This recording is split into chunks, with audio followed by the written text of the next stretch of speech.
प्राचीन समय की बात है। एक छोटे से गांव में स्थित शिव मंदिर का पुजारी महादेवदास भगवान शिव का अद्वितीय भक्त था। उसने अपना जीवन भगवान की सेवा और गांव की भलाई में लगा दिया था। उसकी सादगी और निस्वार्थता के कारण पूरा गांव उसे पूजनीय मानता था। लेकिन गांव के प्रभावशाली व्यक्ति ठाकुर रघुनाथ महादेवदास से जलते थे। ठाकुर को मंदिर की जमीन चाहिए थी, लेकिन महादेवदास ने ऐसा करने से मना कर दिया। ठाकुर ने बदला लेने की ठान ली।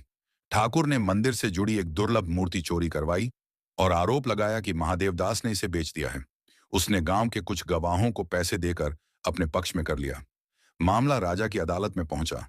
महादेवदास को राजदरबार में बुलाया गया। ठाकुर ने सबके सामने कहा, यह पुजारी अब भगवान की सेवा नहीं करता, बल्कि मंदिर की संपत्ति बेचकर धन कमाता है। राजा ने महादेवदास से पूछा, तुम्हारे पास अपनी निर्दोषता का क्या प्रमाण है? महादेवदास ने शांत स्वर में उत्तर दिया, महाराज, मेरे पास कोई प्रमाण नहीं है। मेरा केवल भगवान शिव पर विश्वास है। यदि मैंने कुछ गलत किया हो तो भगवान मुझे सजा देंगे, लेकिन यदि मैं निर्दोष हूं तो वही मेरी रक्षा करेंगे। राजा ने महादेवदास को चेतावनी दी कि यदि अगले दिन तक उसकी निर्दोषता सिद्ध नहीं हुई तो उसे कारावास होगा। महादेवदास ने भगवान शिव से प्रार्थना की, हे भोलेनाथ, यह आपकी सेवा का प्रश्न है। यदि मेरी भक्ति सच्ची है तो कृपया मेरी रक्षा करें। उस रात कुछ अजीब घटनाएं हुई। मंदिर में दीपक अपने आप जल उठे और गांव के कुछ लोगों ने मंदिर से आते हुए घंटे की आवाजें सुनी।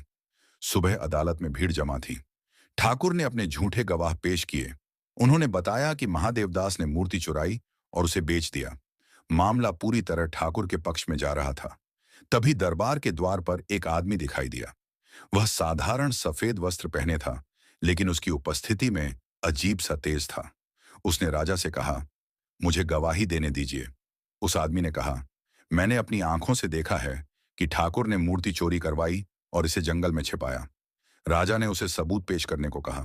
वह आदमी बोला, मूर्ति अभी भी उसी स्थान पर है। यदि आप चाहें तो अपने सिपाही भेजकर इसे वहां से मंगवा सकते हैं। राजा ने तुरंत अपने सिपाहियों को जंगल में भेजा।